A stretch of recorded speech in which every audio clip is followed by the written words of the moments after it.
Hello and welcome back to another installment of Moody Coda. I am Mike Moody. I have about 8 years of professional ServiceNow platform development experience. Used to work for a managed service provider, and today I work as a team lead of developers and architect at eBay. I am looking to share with you today a tip and a trick that I discovered when I was faced with a challenge at work to make a extremely slow query to perform faster at a reasonable amount of speed. And so the problem I had was that the query was complex. So it was joining multiple tables. It was against the incident table, and then we have a custom event table with thousands and thousands of events that come in daily. This table grows pretty fast. So the query was pretty heavy and very slow and painful to wait for. And folks that needed to see this data and needed to see it quickly needed to rely on this and get this complex query to load a lot faster. So I had to think through this problem and try to figure out how in the world I could solve this. And one of the challenges I had was that basically was running out of, if not completely exhausted, most of all of our database indexes on our task tables in question. So that wasn't going to help me. But I thought to myself, like, well, even if I did have database indexes, the fact that I'm doing dot walk queries on a related table, that's not really going to help me that much on if I add an index on my base table or my target table of my query. So how can I solve this problem? I thought, well, if I could take the values of each of the dot walked fields that I'm querying and put them into my target table, then I could just query directly on the target table on that, which would significantly improve the performance. But that doesn't scale. It's not really a useful option. So then it occurred to me, maybe I could use tags to do something similar. So that's kind of what I did. So I want to show you here on screen kind of the result of what I'm talking about, and then I'll show you how to build this thing and put it together. So on the left side here, I've got this pretty complex query based off of related table information. And then on the right side, I have the same data. So there's about 2,651 rows. So if I go ahead and click this to query and refresh this on the left side, you'll see that was pretty unreasonably slow here. So it looks like we're looking at about 2,849 milliseconds spent on the server side. Now on the right side here, this is querying the same record set, and wow, that was extremely fast. So that was 388 milliseconds on the server side. And this was achieved by using tags. So, I'm going to get into the details on to show you how to pull this off. But before I do that, I want to show you a little bit, go in a little bit of the data structure of the tag tables and the tables pertinent to it. So let me do that first. So if we come here in the platform and we look at label.list, because this is the tag table. So when you create a new tag in the system, this is where it is going to initially reside, is right here. It's going to be created in this table. But then if we open up a given tag, you'll notice there's a couple of related tables here in this. Actually, let me grab another different tag, one that I was messing with here. So you'll notice that there's a label entries related list and a conditions for labels related list. So the label entries is essentially showing you every record across the platform that's using this given tag name. Now these typically work like if you're on some sort of task or like an incident record, for example, you can just type in my tag and just hit enter, and then it's added. And so we can actually come back to this the tags table here, and now we see my tag right at the top. So if I drill into that, we'll now see that incident that I had added the my tag to. Now there's another useful aspect to tagging, which is the fact that you can define you can actually go in and define a condition for automatically tagging your tasks. And so let me show you an example of what that looks like. So I'll go into this filter here and I'll drill into this condition for label. And so what you can do is you can come in here and you can create this condition, call it whatever you want, target the table you want, and then define, what are the query attributes and conditions that you want to apply against this. And so the idea was whenever there is an incident record that, in this case, matches this conditions, it's going to automatically slap that tag on it. And the nice thing is that once it no longer matches the condition, let's say, see down here I have state is new. Let's say we change the state to open or to something else, then it would just pull that tag off automatically for you. So this is great, that's nice. So so the use case I thought about putting into play here is that, well, what if we wanted to speed things up when we're looking at, or let's say we have users who are creating their own queries against a task table. Like a user comes in here and they construct a query that they want, and maybe it's a real slow query. Well, wouldn't it be nice if they had a slow query, if they had a quick way of turning it into a super fast query? So my idea for an implementation use case is, let's give the users the ability, when they're going to save a filter, maybe to specify some sort of keyword like perhaps slow or something at the end of that filter name, and then when they save that, we'll have the system automatically create a quick query version of that for them.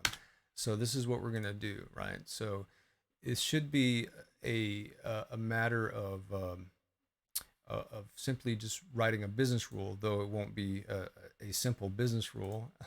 So what I'd like to do, actually, let me, before I do this, quickly go back to the label condition. So I was showing you that, but so this is the base tag table, as I was mentioning before. And so we have our label entries, but then we have the condition for label. An important thing to note is that there's actually a many-to-many record here that will tie the condition table condition record back to this tag record. So you got the table condition on one side and the label, which is the tag, on the other side. So the word label and tag are kind of synonymous in this case. Anyhow, so let's go into Studio and let's go ahead and create a new application file. And this is going to be a business rule. And what we want to do is apply this business rule against the, let's call this create quick filter. And we're going to apply this against the sys filter table. All right, sys filter. And we'll make this an advanced business rule. And we want this to run async because we don't want it to freeze the UI.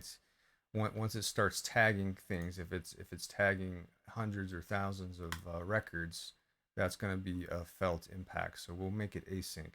So we want it to run on insert or update, and then we want to add a condition where the title of the filter that we're creating ends with, let's say, -slow.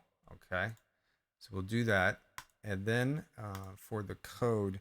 And now I'm going to walk through this code line by line to explain what it's doing. But for now, let me just go ahead and take this and copy paste this into here, just like this. Very good. Go ahead and hit save. All right. Now it is possible that there are some application scope issues that are going to be encountered when we try to do what we're trying to do here, but let's see. Let's test this out. So let's go to the incident list. And I've already saved a very slow query. So I have this slow query here. So I'll just pull that up real quick. As you can see, it is quite slow. It is still processing. Okay, here we go. So there's a total of 9,380 records in this query.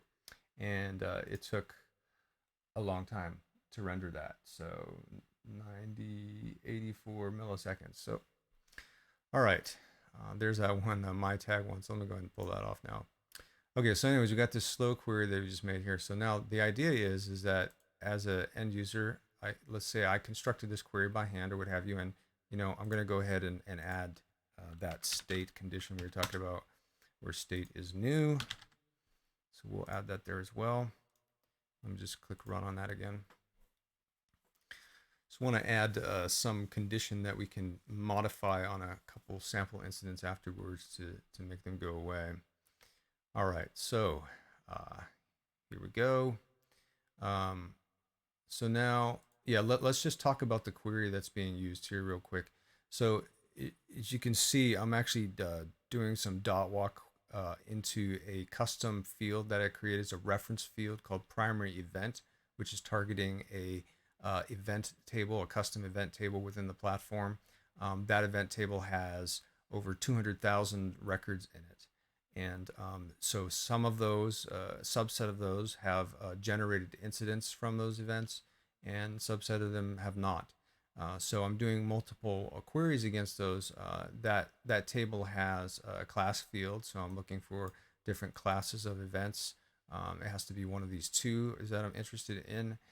That table also has a source field, so I want to filter out a couple sources that I'm not interested in. And then finally, it has a data field, which is actually a JSON payload field. So it's a large string field with the JSON structure in it. And so I'm also looking explicitly for the presence of a numerical value within that JSON payload structure. And then finally, the state is new. So that sort of query is very painful to the system, as we just experienced, and we can see based on how long it's taking to load that data. So now, as an end user, say I constructed this, and this is my interesting data. This is what I want to see, and I need to see it on a regular basis, and I can't wait this long for this query to load. So help me here. So what I can do now, in theory, is I should be able to hit save, and then give it some name. So maybe interesting incidents, right? And then at the end, just tack on dash slow, because this is a slow query. And so let me just go ahead and hit save on that. So now that should trigger the business rule that I put in place to build out, to auto tag essentially all of these records, and then give us an automatically generated filter, like a quick version of this filter to use from this point forward. So that's going to take probably a minute for it to finish. So let me just refresh here real quick and check our filters. So here's our interesting incident slow, and just still waiting for this to do its business.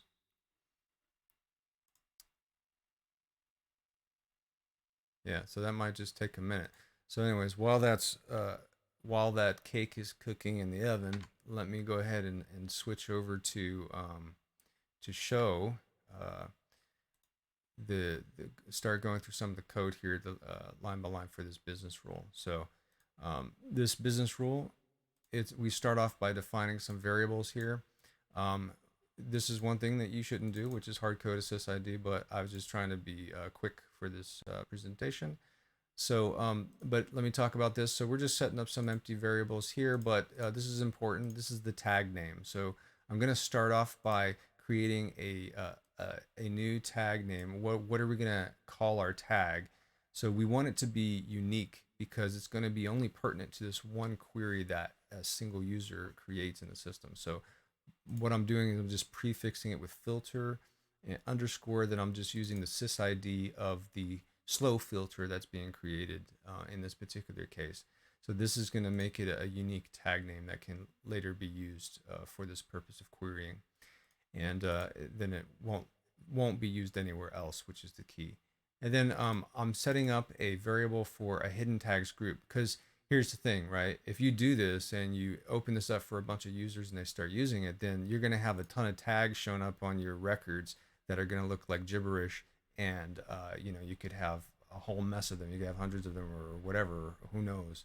So what we want to do is we actually want to remove it from visibility so that nobody can actually see those tags, but yet they can still be used in a query and saved as part of a filter, because you can still query with them even though you can't see them.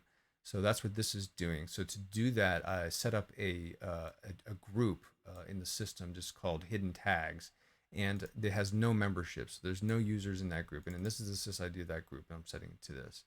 And then a variable to track whether or not we need to refresh records. This actually is not in use in this particular case, so we can ignore that. Let me just switch back real quick, because by now it should have finished doing its processing of those records. So let's take a look. So in the filters, yes. So we have interesting incidents quick. I don't know why there are two, but I think I know why. Yes, because I have another business rule that I had set up before doing this presentation, and that is apparently still enabled. So two of them kicked into play. I should turn one of them off, so if we do another test, we don't have to have these redundancies. But either way, they should be doing the same thing. Now let me take a look. These would be on the filter table. So if we do filters and we go to system definition, so from here I go to business rules and create quick filter. This is the one that we created in our sharing application, and this was the other one that was kind of getting in the way. So let me just turn that off. So that actually created a redundant record. And let's switch back to our sharing application. Okay, so now we just have one. So in this case, it did generate two. So let's go back to the incident table and test out that new filter. So just as a reminder, this again was the slow query, interesting incident slow query. Waiting. Okay, 9,380 records. It took 6,078 milliseconds. So now if we select one of our newly generated quick versions, oh my gosh, that's like almost immediate. 9,380 records almost immediately loaded. There's only took us 444 milliseconds on the server side. That's incredible. I think that's awesome. So and this is nice because, you know, all you got to do is save a filter and then and tack on to the end of it that you know, the dash slow, and then the system will auto generate a dash quick version for you, which, yes, you lose visibility with what was that filter that was being defined, but you have the similarly named filter that you can revert back to and modify and synchronize those modifications between the slow version and the quick version of the filter. And then there you go. So that's basically how that works. So then if we go back into the code, I'll keep elaborating on how this works. So moving further down, so what I'm doing first is I'm going to query the label auto table, which is a many-to-many table. That's that many-to-many table I showed you earlier that combines the label, aka tag table, to the table condition, or the label table table. I think it's called. Let me take a look. Yes, label table. Indeed.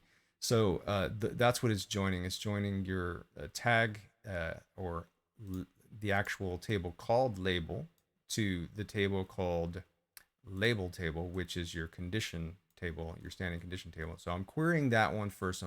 So I'm setting up a query to basically look whether or not the tag record matches the tag name that I'm auto generating, and the table label record, its title, if it also matches the tag name, because I'm setting those to the exact same thing.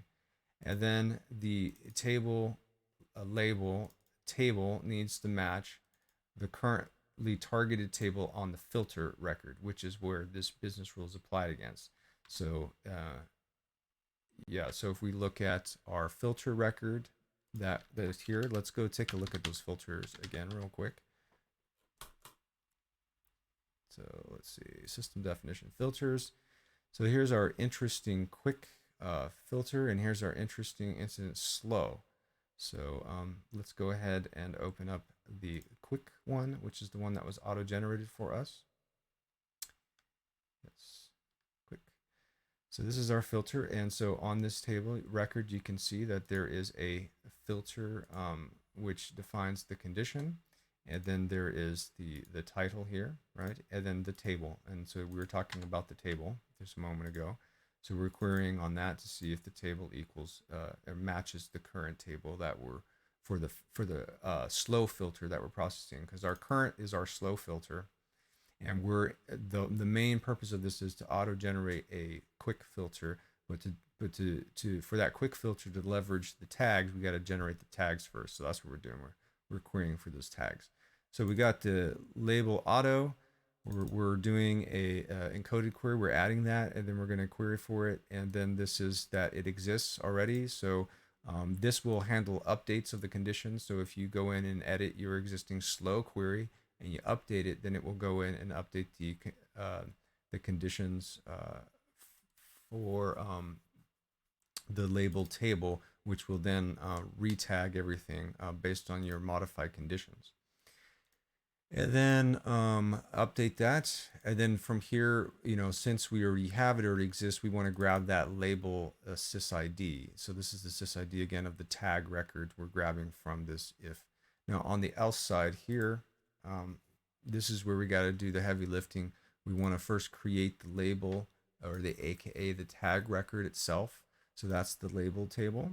So we're going to set the name to the tag name that we generated above, right? So this is that unique sysID of the filter record itself. So, and then we're going to set it to active. We're going to try to set the owner to blank, but actually the insert's going to override that because it defaults to the logged in user. We're going to set the viewable by to groups and users, and this is key because here we're going to set the group list to the hidden tags group. So we want to only make this tag visible to members of a group that has no members. So it makes it invisible to everybody, including the account creating it. So then we set the type of it to standard. And then finally, we do the insert and we capture the label sysID. Now, immediately following that, we need to update that record in order to override the owner because it gets defaulted to the currently logged in user. So to do so, unfortunately, despite the fact that I've seen in the documentation that you can, in theory, do a set workflow update in custom application scopes, I've all too often ran into issues with that not working. So to circumvent that concern, I essentially created a custom function in a custom script include called a global util. So this is in the global application scope, and it's designed to act as an adapter API for me so that I can execute things that will only run in global application scope from a custom application, which is what I'm doing here. So I'm creating this custom array of field objects where we have the field name and the field value that we want to set. And I'm also defining the target table as label and whether or not I want to trigger workflow. And in this case, I want to suppress that. I don't want to trigger the workflow because I want to override that owner value and set it to blank. So then I'll pass in those parameters here into this custom update global record function, which we can take a look at later. And that will do the update within the global application scope. Then we move on to creating the label table record. This uses the filter condition. So this is the record that's responsible for watching all the other records in the system, and when it identifies a given task type or whatever type you defined as the table, in my case I did incident, when it identifies that it matches that condition, it will go ahead and tag it automatically for you. So that's what we're creating here. So we just initialize this. We're setting the title to the tag name, so it's unique as well. And then we're setting the table to the current.table field value of the filter that we're looking at, the slow one. And we're setting the conditions to the current.filter, so the filter that's specified on the slow filter record. Then finally, we're doing an insert of that label table record into the database, and we're getting the sysID. Continuing on, the last thing here we have to do is create the conditions for label many-to-many record, and that's the record that you see when you're looking at the tags. Uh, yeah. Let's take a quick look again, the system definition. So yeah, when you're looking at one of these tags, that's this record down here, this many-to-many record. So if you actually look at this, it is just a reference to two separate tables, which is our tag table here, and then our I'm sorry, that's the table label table, and then this is the tag table.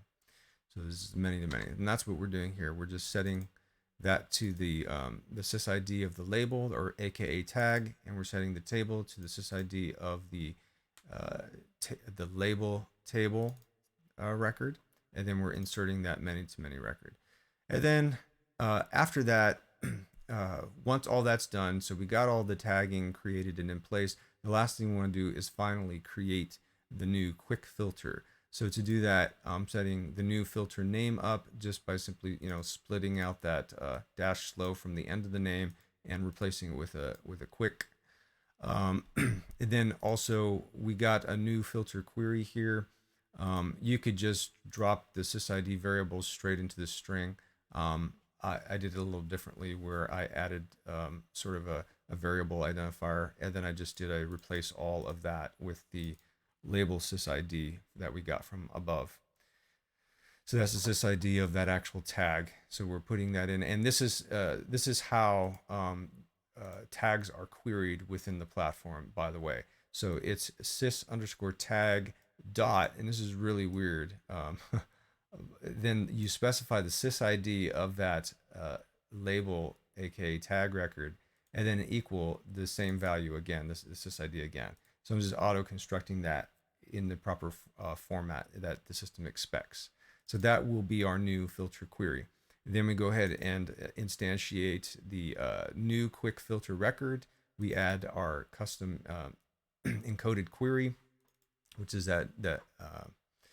oh, I'm sorry. Yeah, we're adding an encoded query just to make sure that this record doesn't exist first. So if it does exist, we do nothing, right? If it doesn't, then we are setting up a new filter record. And again, what was very interesting is that I went to the filter, the sys_filter table within the platform, and I'll show this because I found this to be kind of interesting and probably done intentionally to prevent people from doing things that they don't want them to do in the platform. But if we go to our filters, and actually let's just do sys_filter.list, and then if we look at the configuration of the table, so typically you should be able to go to the application access tab, which I did, and check all of these checkboxes to allow cross-scope ability to create records in this table. So I did that, but interestingly enough, it still threw up cross-scope errors when attempting to insert, saying that you don't have access rights. I even manually verified that because the system will auto-generate these application cross-scope records the minute you try to do an operation. So, and I went in here and manually verified that all these were in there. So all create, read, all CRUD operations are allowed from the app to the target. I was originally doing it in this testing app, and so I created these extra ones for create and write and what have you, and it still wouldn't work. So I had to resort to using this same custom utility I mentioned, which is an adapter utility to insert the record within the global application scope. So this one I keyed it up. Again, I'm passing this array of field objects, the name table, a filter, and so I'm just passing all those along to this function, along with the target or the source table name, so that it'll insert a new filter record with these fields populated as such. Okay, so that's it. I mean, that's how the code is written, and so yeah, it's pretty impressive how fast you can get it to go by using this. So if you get into a dilemma where you run out of available, database indexes, or you have these crazy dot walk queries from multiple tables, and you need to speed that up, and it's a relatively static query, then I think this is a good approach to get you a lot more performance out of those queries. One thing to keep in mind though is that you want to make sure that the query remains static. So don't do like dynamic queries in this, for example. So I mean, you would probably want to have sort of a condition if you're doing something like I did with auto generating a new filter. Yeah, you would want to have make sure you don't do something dynamic, such as like maybe the assigned to uh, is dynamic me, because the problem is if anyone else tries to use that filter, then it's not going to work. It doesn't work with dynamic, so it's got to be a static query. So if you're looking for it to be you, then you should explicitly specify yourself as part of that query. The tags don't work well with the dynamic condition because the system automatically determines whether or not it matches that condition when it comes in on the back end. And so it's not like using any logged in user's profile to evaluate against that user. You know what I'm saying? So you can't use dynamic queries like that. But apart from that, another really good use case for this, and this is the use case that I employed at work, is we have an alerting dashboard. So and that's rendered in the service portal. So if you have something in a service portal, basically I've created a self-service table where they can define their queries, and once they do, it'll auto-generate a service portal page using that query. Now, originally I was using whatever query they supplied, but then I converted to using this method here of auto-generating a tag for these incidents. And so that improved the query performance immensely. It's almost an immediate response versus having to wait for like, a minute and a half to get the results. So anyways, this is what I wanted to share. It's a little bit of a hack and a trick, but it works well when you need to get and coax more performance out of some very slow queries. Hopefully this was understandable and easy to follow. I apologize for lack of eloquence and stumbling a little bit, but hopefully you found some use out of this. Thank you. Thank you for watching. I appreciate it.